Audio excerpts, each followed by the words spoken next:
Exemplo de santa humildade, no serviço em favor dos irmãos, é presença da eterna bondade do Senhor que nos dá salvação. Toda de Deus, toda dos irmãos, Madre Paulina, ouve a nossa voz. Com fé pedimos tua intercessão, Madre Paulina, roga por nós. Tua obra é um fato que encerra a vontade concreta de Deus. Seja sempre bendita na terra e bendita na glória dos céus. Toda de Deus, toda dos irmãos, Madre Paulina, ouve a nossa voz. Com fé pedimos tua intercessão, Madre Paulina, roga por nós.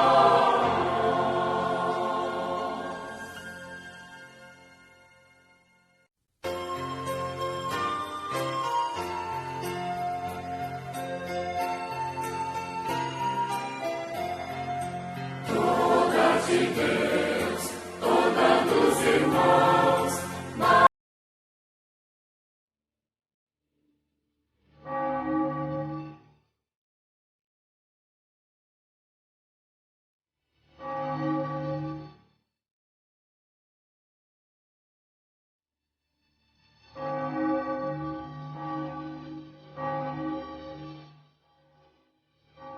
Santa Madre Paulina do Coração Agonizante de Jesus, a primeira santa canonizada no Brasil.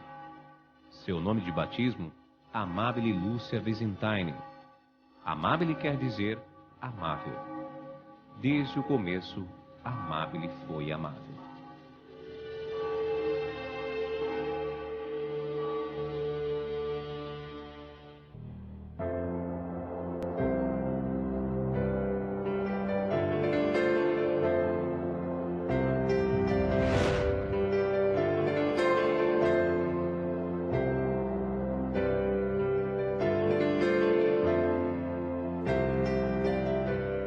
Vigolo Vataro, Itália, 1873.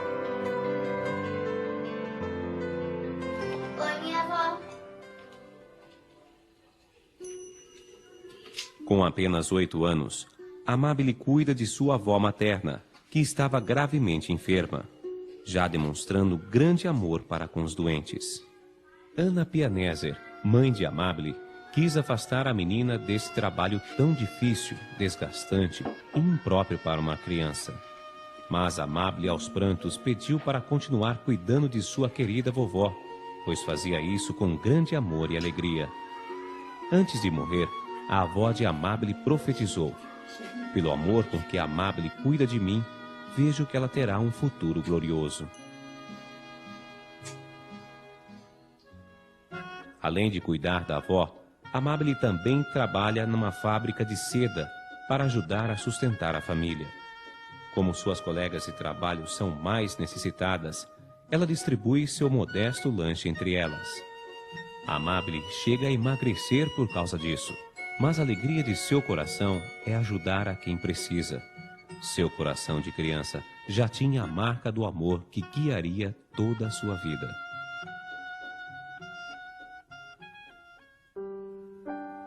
No começo de 1875, a avó de Amabile falece. Nesse tempo, a Europa passa por uma grave crise econômica. Sua família não tem esperanças de trabalho nem de prosperidade na região de Trento, onde mora, ou em outra região da Itália. Nesse sentido, a morte da avó deixa sua família livre para procurar sobrevivência em outro lugar.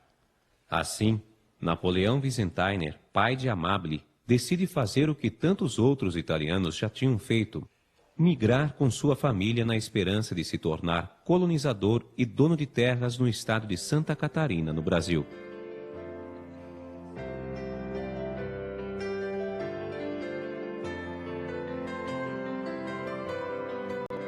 Em 1875, Napoleão se estabelece num vilarejo que ele mesmo ajuda a fundar e que batizou de Vígulo, a 6 quilômetros de Nova Trento.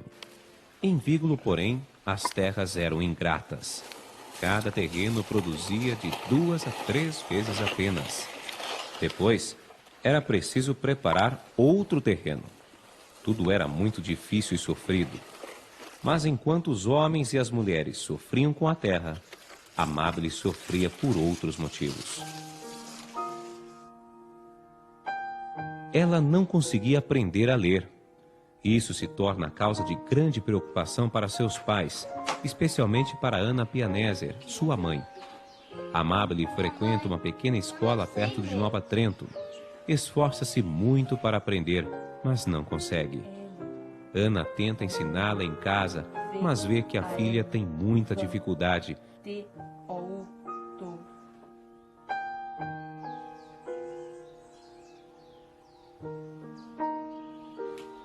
E fica cada vez mais preocupada.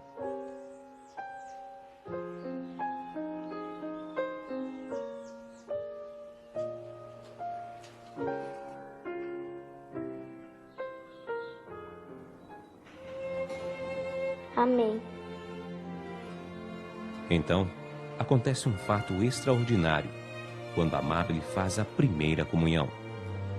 Senhor Jesus, se for de tua vontade que eu aprenda a ler, prometo só ler livros religiosos durante toda a minha vida.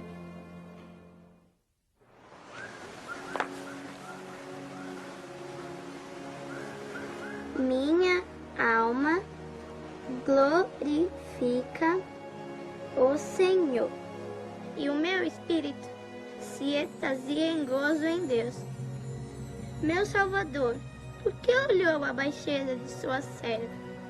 Dora em diante, todas as gerações chamar-me-ão bem-aventurado. Amabile aprendeu a ler miraculosamente. Minha alma glorifica o Senhor, e meu espírito se extasia de gozo em Deus, meu Salvador, porque olhou a baixeza de sua serva. Dora em diante, todas as gerações me chamar-me-ão bem-aventurado. E segundo confidências feitas à irmã Rosália da Sagrada Família, desde a primeira comunhão, Amabile sentiu grande desejo de ser religiosa e de entregar-se totalmente a Jesus. Obrigado, meu Deus.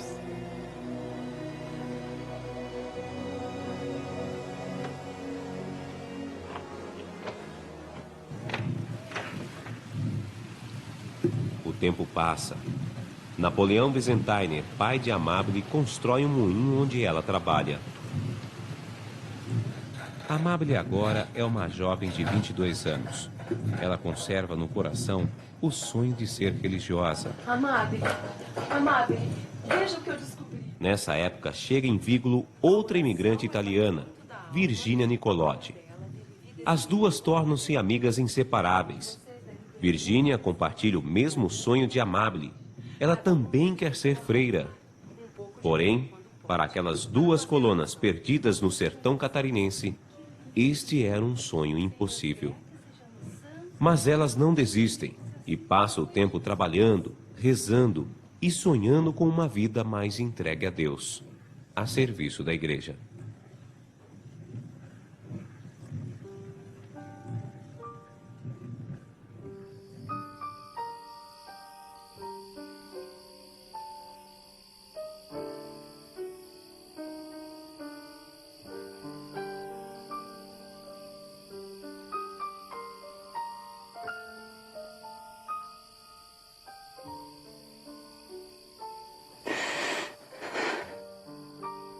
O sonho, porém, fica cada vez mais distante. Em 1887, Ana Domênica Pianeser, mãe de Amabile, morre de parto aos 47 anos. Amabile, com apenas 22 anos, tem que assumir a direção da casa e o cuidado de seus irmãos. Mas, nesse tempo, ela recebe um aviso do céu.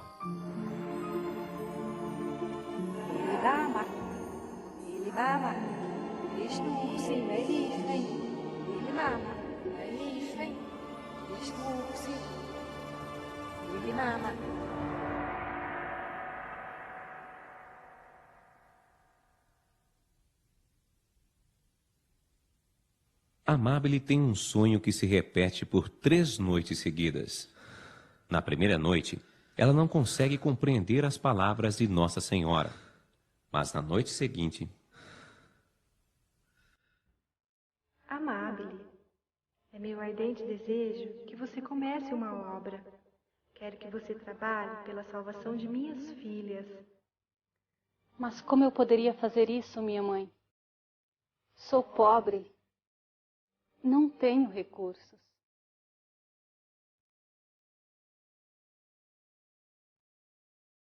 Sou ignorante. Miserável.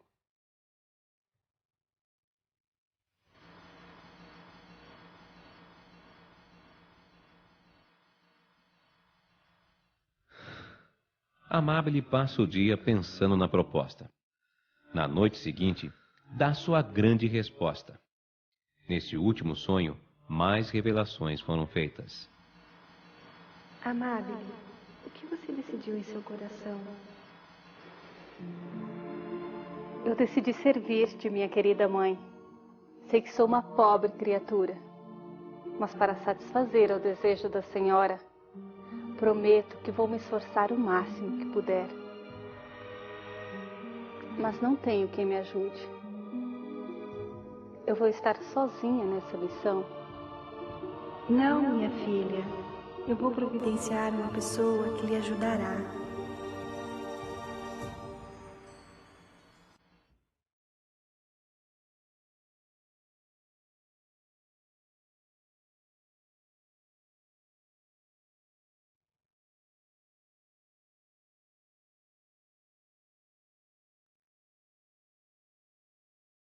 Este é aquele que vai lhe ajudar. Mais tarde, vou mostrar as filhas que quero confiar a você.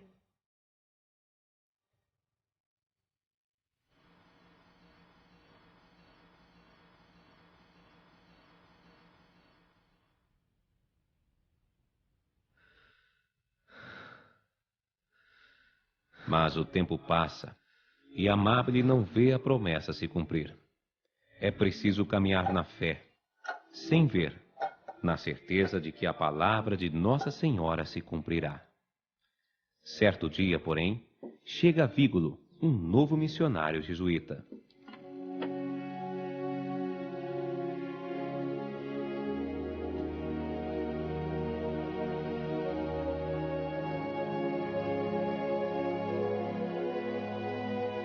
Meu Deus!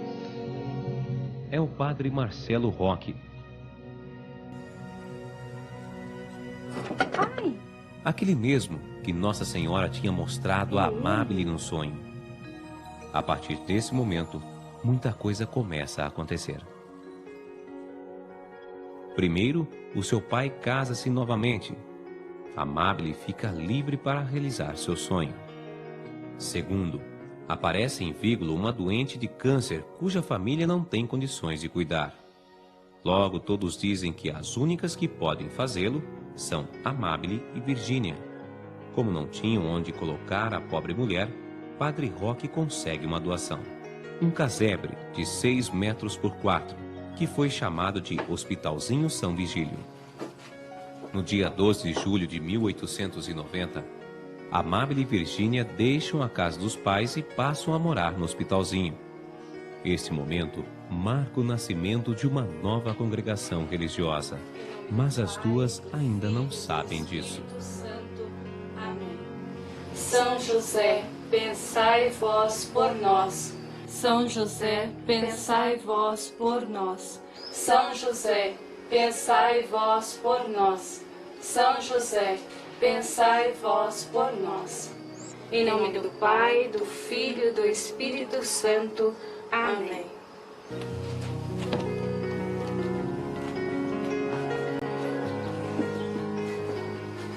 Amabile e Virgínia, com grande amor e espírito de sacrifício, cuidam de Ângela Viviane, a portadora de câncer que não tinha onde ficar.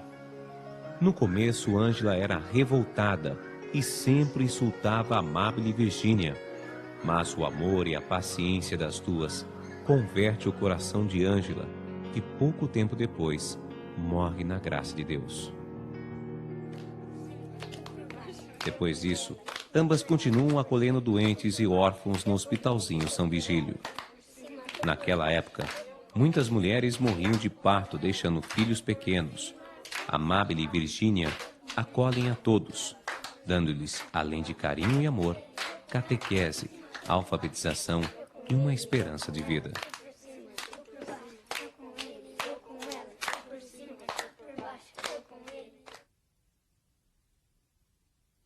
Nesse tempo, Amabile tem outro sonho.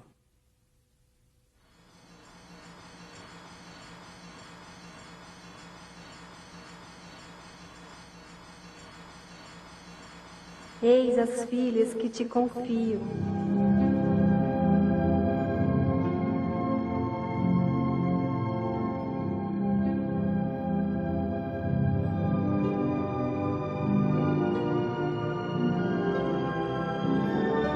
Nossa Senhora mostra a Amabile inúmeros cachos de uva, maduros, prontos para a colheita.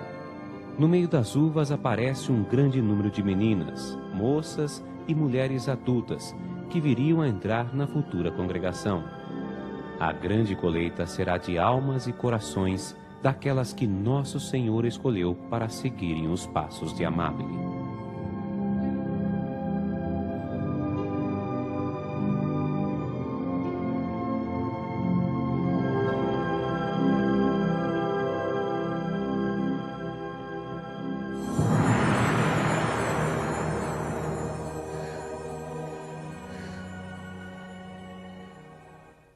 Orai muito, os corações de Jesus e de Maria têm sobre vós desígnios de misericórdia.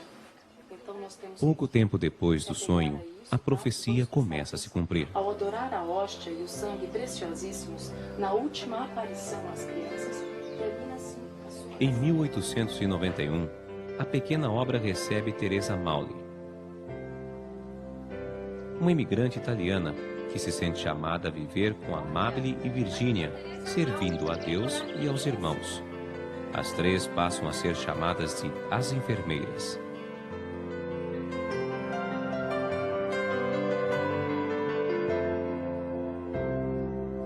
Em fevereiro de 1894, o superior dos jesuítas pede às enfermeiras para começarem o mesmo trabalho em Nova Trento, a 6 quilômetros de Vigo. O povo constrói também ali um hospitalzinho, onde elas moram, atendem os doentes e dão catequese.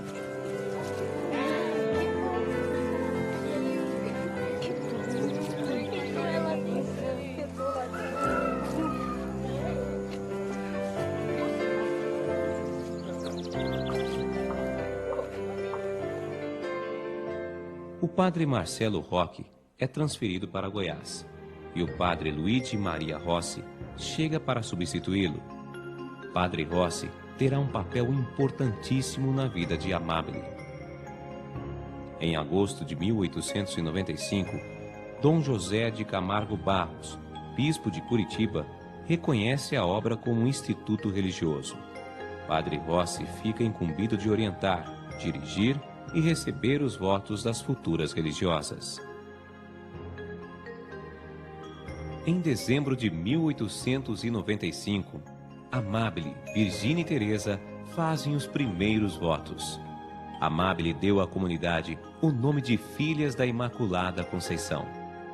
Como religiosa, Amabile escolheu o nome de Irmã Paulina do Coração Agonizante de Jesus.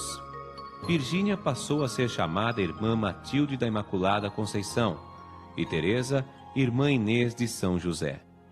Nova Trento e Vígulo festejam orgulhosas o nascimento da primeira congregação religiosa fundada no sul do Brasil. Amabile agora não sonha mais em entrar para um convento. Ela mesma, sem condições, no sertão catarinense, tem a missão de fundar uma congregação.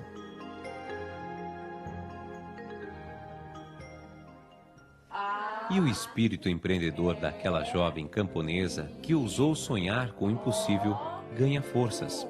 19 dias depois dos votos, Madre Paulina abre uma escola em Vígulo. Pá, Pé, Pi, Fó, U. 3 meses depois, várias moças entram na congregação. Madre Paulina cria o noviciado da purificação no Hospitalzinho de Nova Trento. Ali, ela ensina as moças recém-chegadas à espiritualidade e as regras da nova congregação, além dos princípios básicos de como cuidar de doentes e de crianças. Em outubro de 1896, ela inaugura a Filanda, uma indústria de seda que serviu de ajuda para o povo, foi sustento para a congregação e para as jovens vocacionadas em Nova Trento por 10 anos. Revelando uma visão à frente de seu tempo, Paulina cria uma cooperativa de mulheres que planta pés de amora que alimentam o bicho da seda. Paulina compra toda a produção da cooperativa, dando sustento e dignidade às mulheres que não tinham trabalho em Nova Trento. A Filanda recebeu medalha de prata na Exposição Internacional de St. Louis, nos Estados Unidos, pela qualidade dos tecidos produzidos. Esses são tecidos de seda produzidos pelas mãos de Madre Paulina, que estarão à mostra no museu em Vígulo. Em dezembro de 1896, Madre Paulina inaugura o Externato Imaculada Conceição, num prédio alugado de Nova Trento. A casa servia como centro de catequese e retiro. A pobreza, porém, era tanta que o padre Rossi chamou a casa de Salamanca, que em dialeto italiano significa falta até o sal. Lucas, Mateus. A obra crescia em vocações e em necessitados para serem atendidos. Para conseguir sustento, Madre Paulina e suas filhas trabalhavam também como boias frias e meeiras em terrenos arrendados.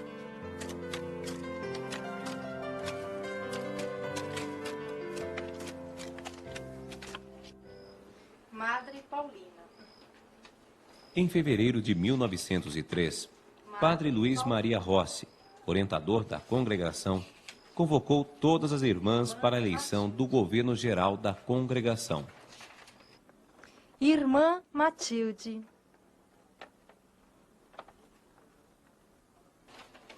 Madre Paulina. Madre Paulina. Madre Paulina foi eleita superiora geral da congregação por toda a vida.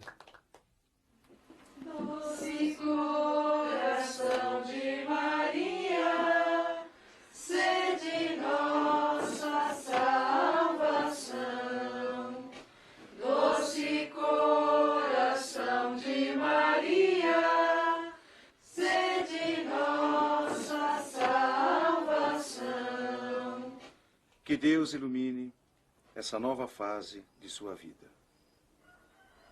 Em nome do Pai, do Filho, do Espírito Santo. Amém.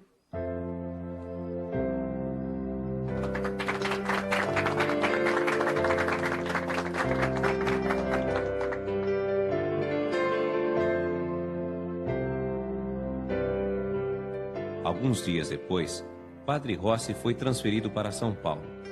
Essa transferência deu novos horizontes à congregação.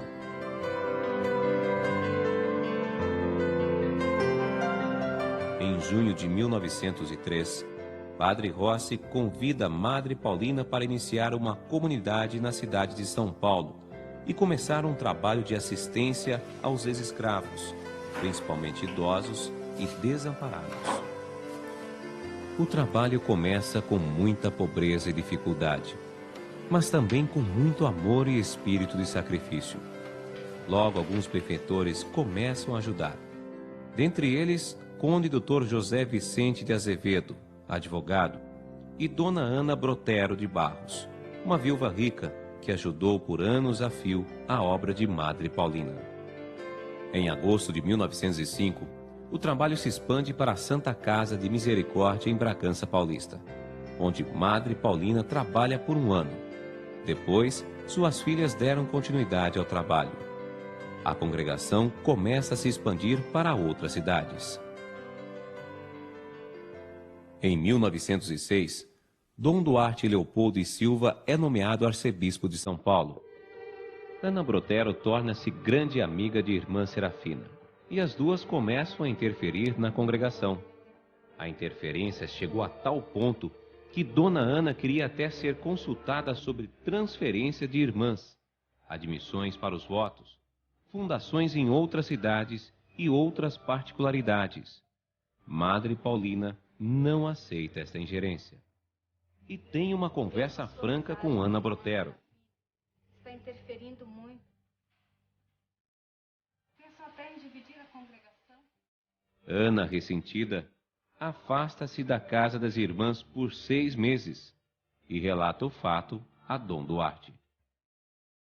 Dom Duarte entende o fato como ingratidão de Madre Paulina para com Dona Ana Brotero.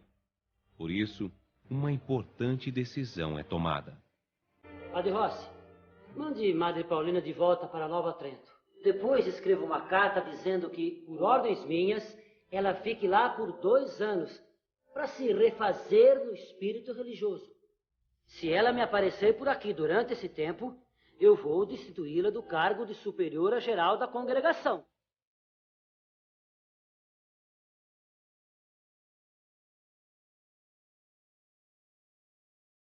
Padre Rossi passa uma noite angustiado antes de falar com Madre Paulina.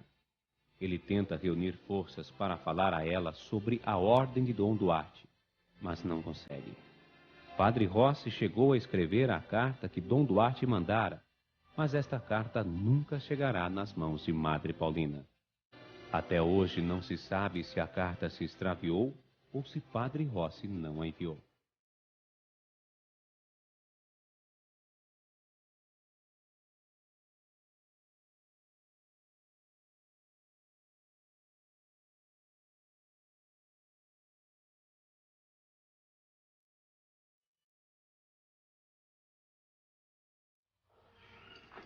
E então, Madre Paulina, pensou no que eu lhe disse?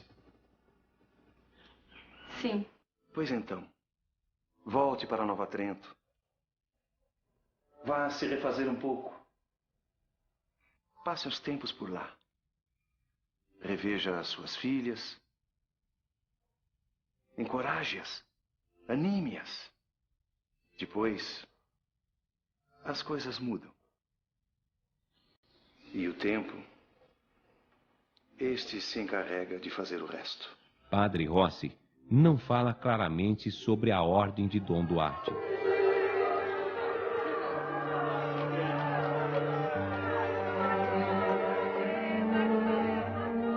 Em Nova Trento, Madre Paulina é surpreendida pelas proporções que sua obra tinha tomado e pela fidelidade de suas filhas.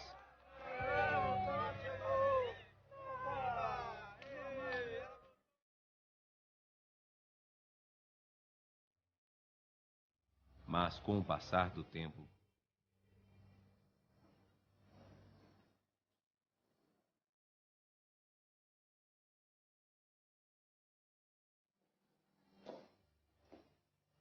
Madre Vicência, a superiora de Nova Trento, percebe que há algo errado e conversa com Madre Paulina. Paulina expõe toda a situação à Madre Vicência e revela o que mais lhe preocupava o coração. Há dias percebo que a senhora anda apreensiva, angustiada. O que está acontecendo?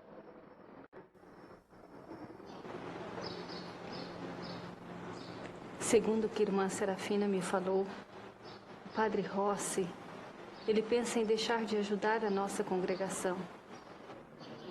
Se isso acontecer, teremos uma perda muito grande. É o nosso padre orientador. Meu Deus, mas a senhora conversou com ele sobre isso? Não houve tempo.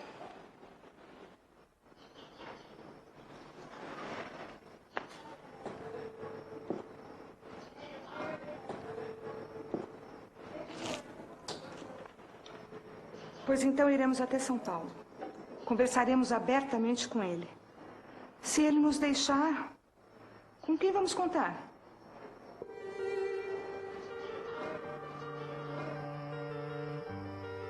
Em São Paulo, irmã Serafina, Ana Brotero e todas as irmãs da comunidade sabiam da ordem de Dom Duarte.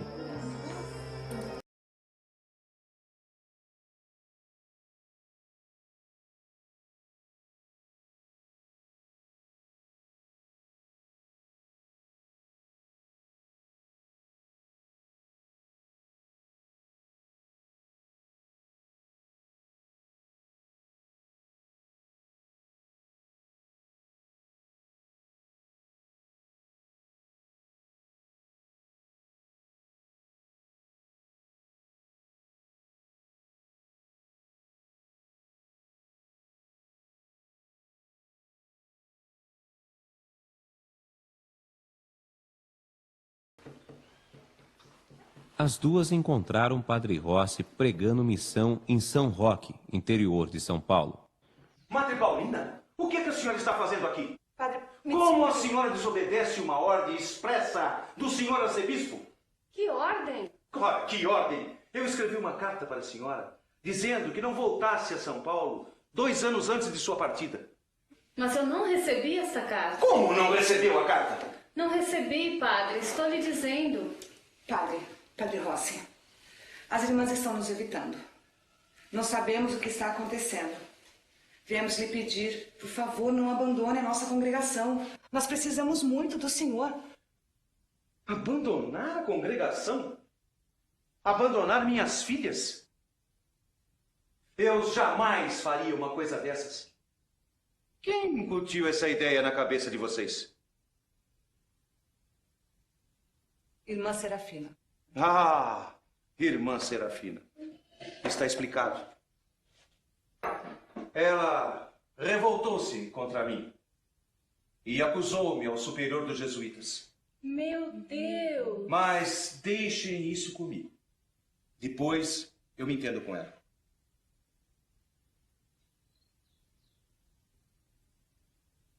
Quanto à senhora, Madre Paulina, não lhe resta outra coisa a fazer senão pedir perdão e penitência ao senhor arcebispo.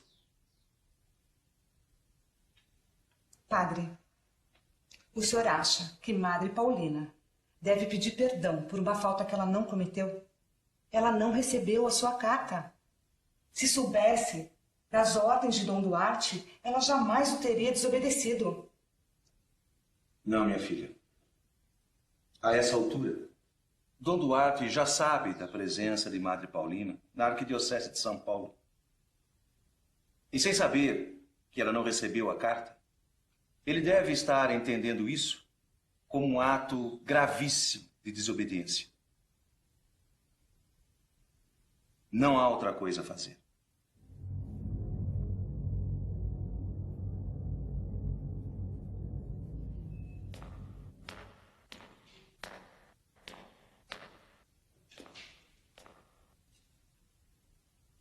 Eu dei ordens para que a senhora permanecesse em Nova Trento por 2 anos, para que se refizesse no espírito religioso.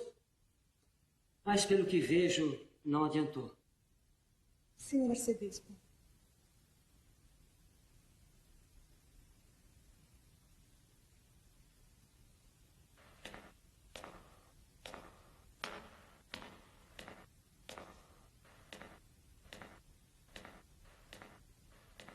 Olha, Madre Paulina, não me resta outra alternativa a não ser cumprir a minha palavra.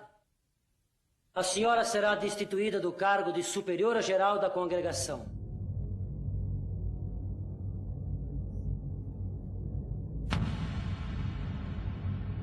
E Madre Paulina nunca mais exerça nenhum cargo de governo.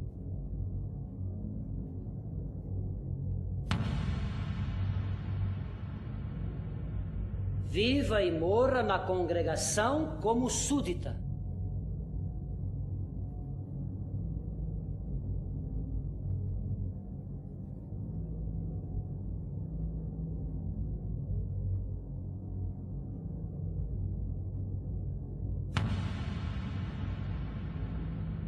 Diante disso, seja convocado o primeiro capítulo geral da congregação.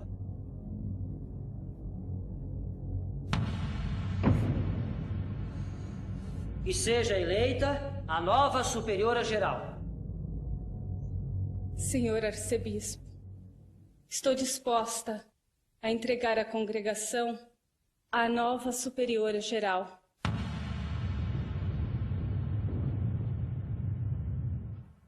Ofereço-me para servir como súdita, sob a obediência de qualquer superiora, até a morte, em qualquer ofício.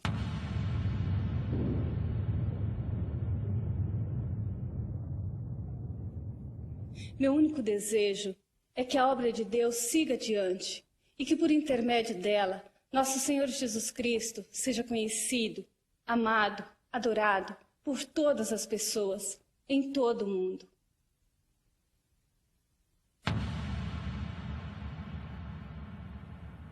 De agora em diante, a congregação terá o título de Irmãzinhas da Imaculada Conceição.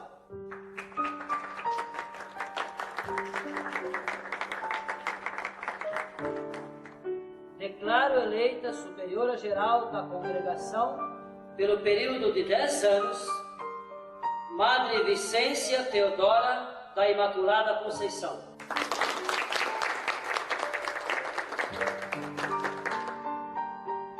Em 29 de agosto de 1909, aconteceu o capítulo, para o qual foram convocadas apenas as madres superioras de comunidades do estado de São Paulo. As irmãs de Vígulo e Nova Trento só souberam do ocorrido depois dos fatos consumados.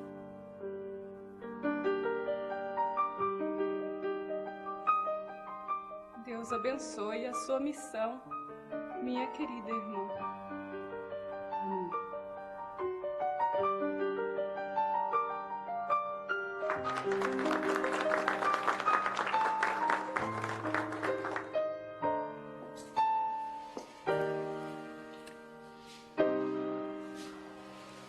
Por ordem de Dom Duarte, Madre Paulina vai para o exílio, no asilo São Vicente, em Bragança Paulista.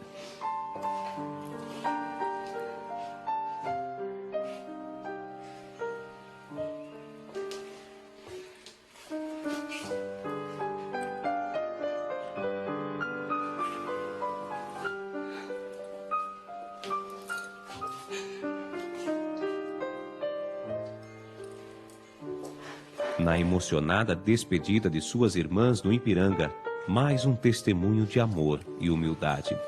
Paulina abraça Dona Ana Brotero, sem mágoas, nem ressentimentos. E as duas tornam-se grandes amigas.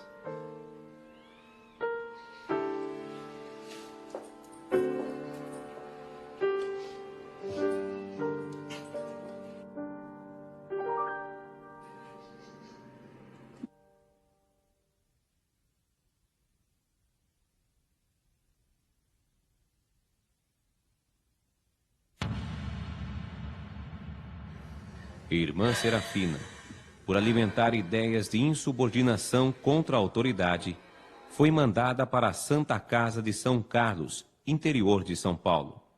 4 anos depois, ela deixou a congregação. Madre Paulina passou 9 anos em Bragança Paulista. Foram anos vividos no escondimento, na humildade, no trabalho, no amor e na oração. Nunca reclamou, nunca falou mal de ninguém, para ninguém. Das cartas de Madre Paulina às irmãs, pode-se ter uma ideia do que foram esses anos de exílio.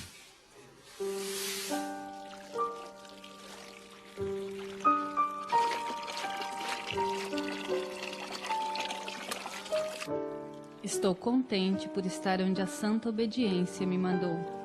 Vontade de Deus, paraíso meu.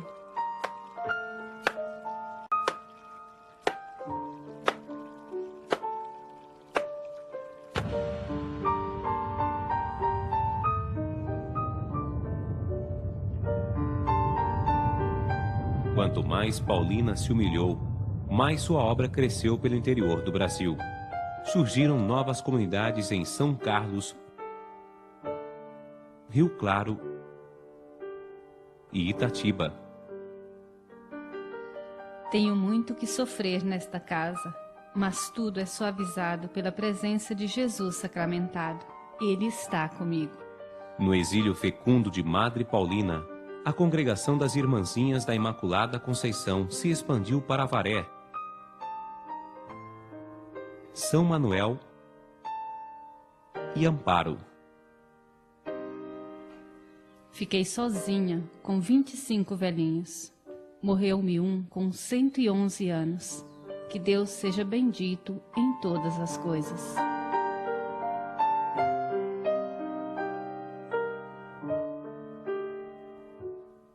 Em Santa Catarina, a obra se expandiu de Nova Trento para Itajaí. A presença de Deus me é tão íntima que me parece impossível perdê-la. E esta presença me proporciona uma alegria que não posso explicar. A presença de Deus na humildade de Paulina fez a congregação se expandir para a cidade de Passos, Minas Gerais. Durante o exílio de Madre Paulina, morrem seu pai, Napoleão Wiesentheimer, e sua grande amiga Virgínia, a Madre Matilde.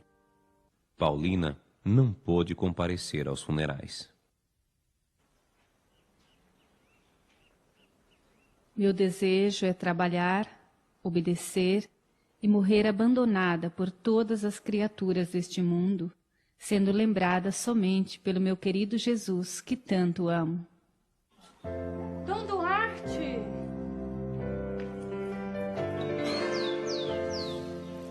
Depois de quase 10 anos, Dom Duarte chama a Madre Paulina para voltar a viver na Casa Geral em São Paulo e servir de exemplo de santidade para as outras irmãs.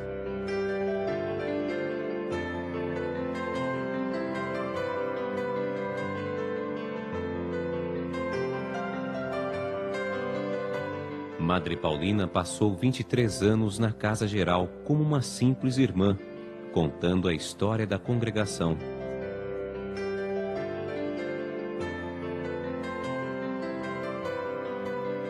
Dando exemplo de vida, de oração, de trabalho, de fraternidade e de sofrimento silencioso.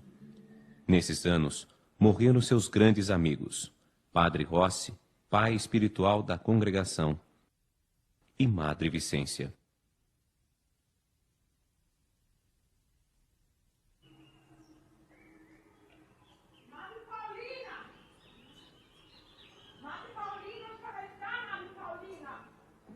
Em 1933, por intermédio de Dom Duarte, que testemunhou a santidade de Madre Paulina e as virtudes das irmãzinhas, a congregação recebe o decreto de louvor concedido pelo Papa Pio XI.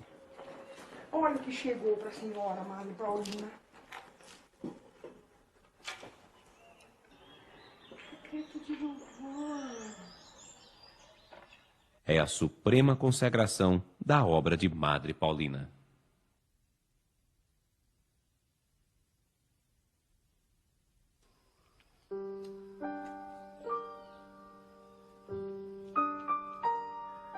Em 1938, Madre Paulina tem seu braço direito amputado por causa do diabetes. Suas palavras dirigidas aos médicos por ocasião da perda do braço foram: estou devolvendo a Deus aquilo que Ele me deu. Que Deus seja louvado por tudo, em todos os momentos.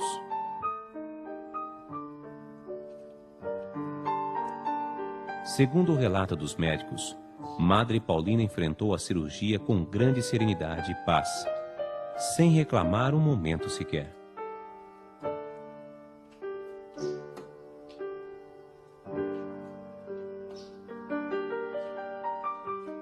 Paulina é uma mulher dinâmica e ativa na terceira idade. Por isso, recuperada da cirurgia, mesmo sem forças, volta ao trabalho.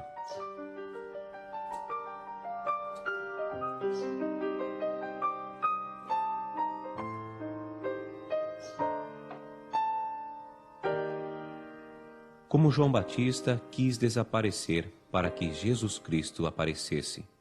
Por isso, passou os últimos anos de sua vida trabalhando no porão da Casa Geral de São Paulo, fazendo algo que gostava muito: flores artificiais. Oração, escondimento, humildade. 12 de julho de 1940.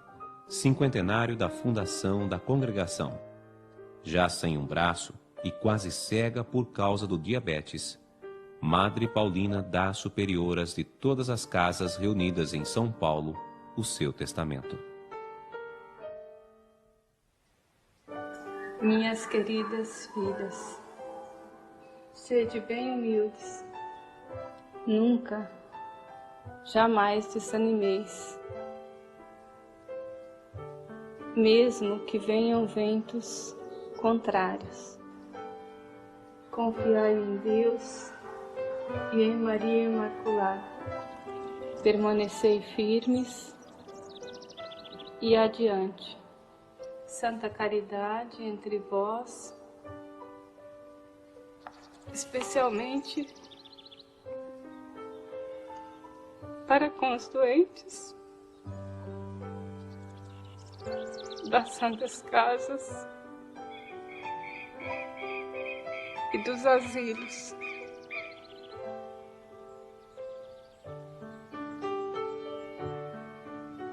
Tem de grande amor a prática da caridade.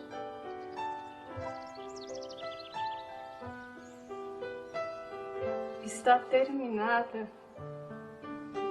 a minha missão. Dou de todo o coração a vós todas a minha bênção.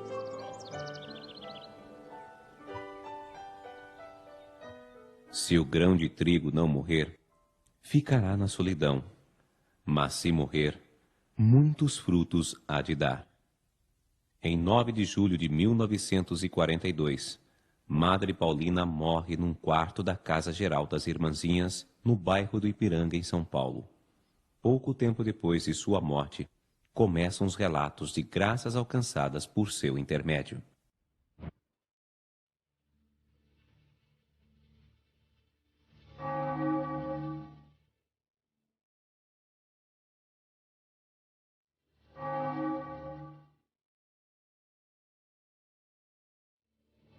Em 1966, na cidade de Imbituba, sul de Santa Catarina, aconteceu um grande milagre, que foi a causa da beatificação de Madre Paulina.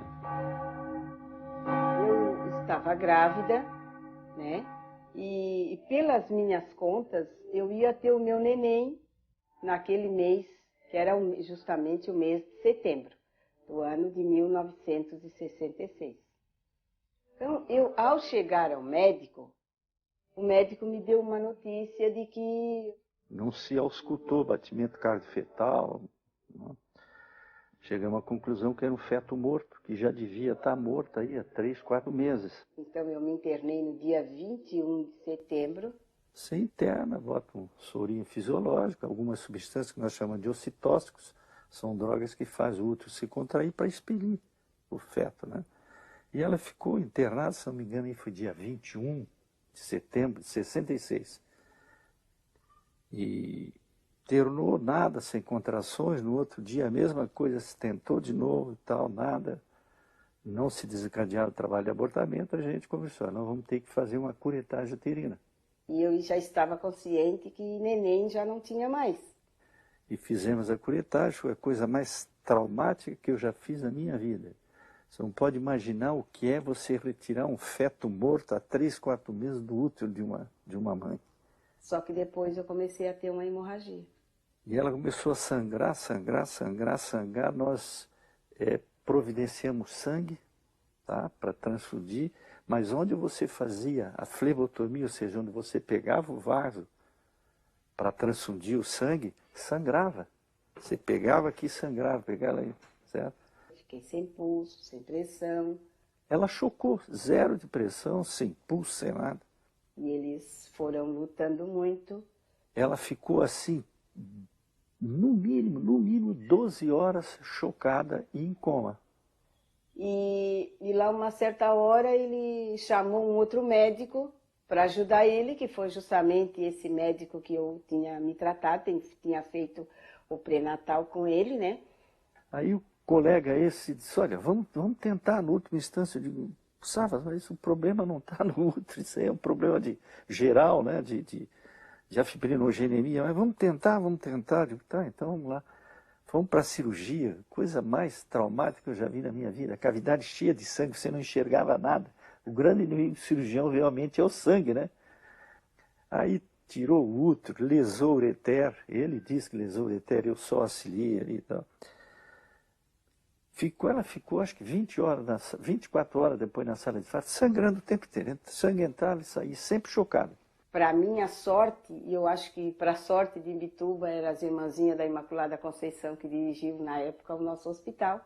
Então, quando ele desenganou e disse que não tinha mais recurso, então a irmã Maria foi ao quarto dela e colocou uma relíquiazinha no meu peito. E já ir lá no hospital, já no corredor, já as pessoas já mais achegadas, já porque espalhou a notícia, a Luísa vai morrer, como eu sou conhecida aqui, né?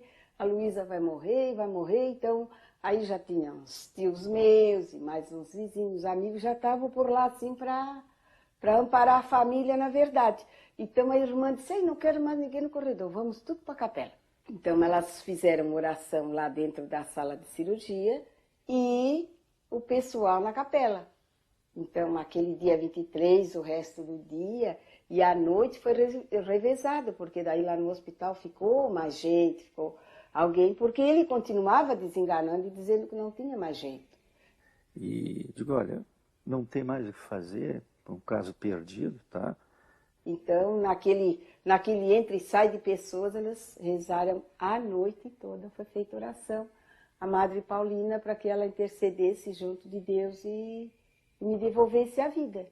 Fui embora, era a véspera de meu aniversário, no dia 23, eu cheguei no hospital às 7 horas da manhã, entro no quarto, ela está bela e formosa, sorridente, sem nada.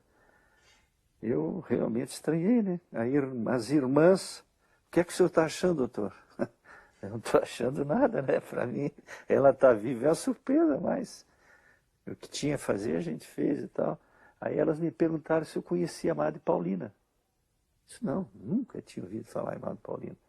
Aí elas me contaram que tinham posto uma relíquia da Madre Paulina embaixo do travesseirozinho dela, que ela também não sabia, né, da existência da Madre Paulina, e rezaram. E eu digo assim que Deus me dê muita saúde, muitos anos de vida, e Santa Paulina também, para que eu possa sempre dar esse testemunho. Uma coisa aí que me chama em tudo mais atenção é o fato dela ter ficado mais de 24 horas em choque sem sequela. Isso não existe.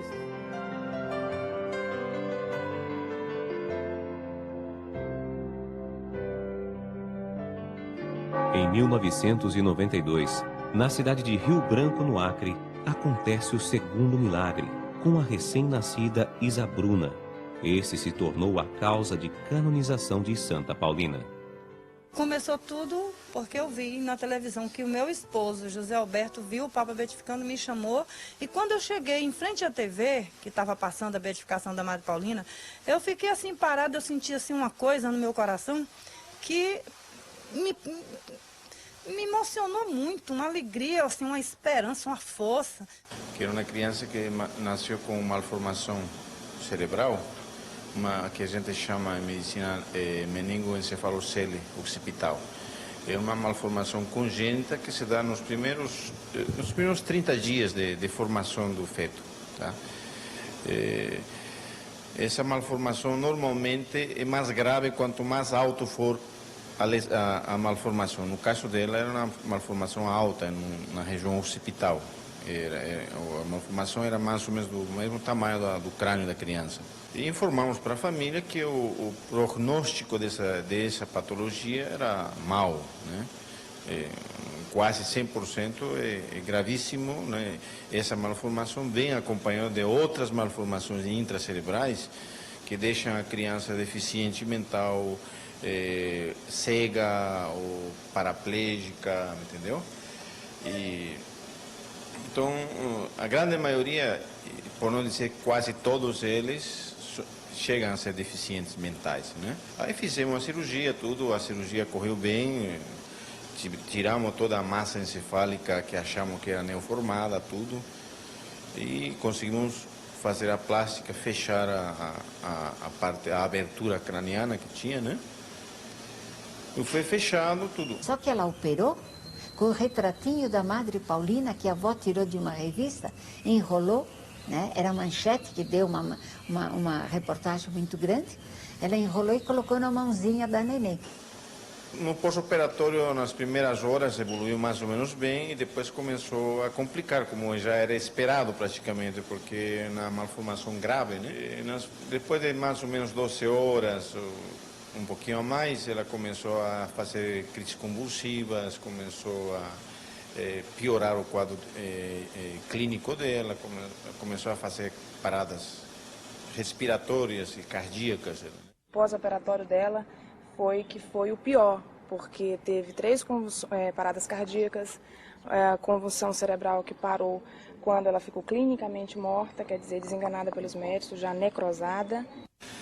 Aí a família estava cada vez mais desesperada, mais assustada com o quadro, apesar de a gente informar que o prognóstico dessa situação era gravíssimo. O que complicou, foi quando ela foi para o oxigênio e começou a ter convulsões e ficou toda roxinha.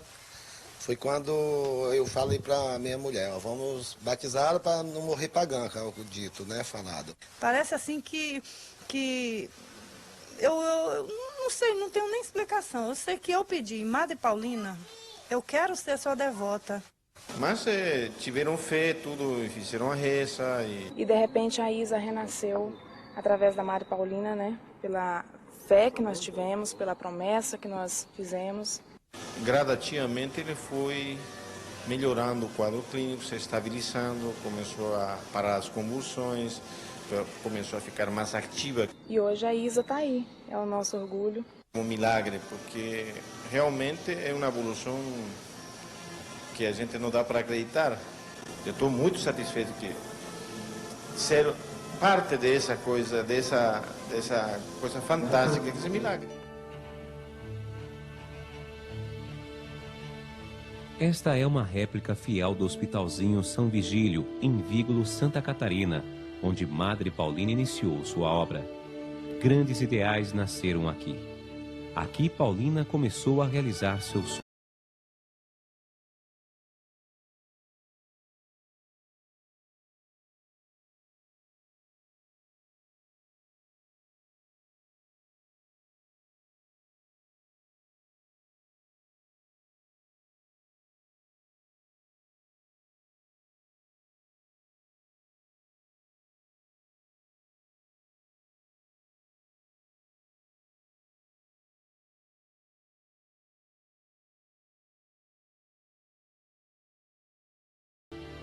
Por isso, a Congregação das Irmãzinhas da Imaculada Conceição construiu o Santuário Santa Paulina para abrigar os milhares de peregrinos, proporcionando-lhes um clima de paz, de simplicidade e de oração.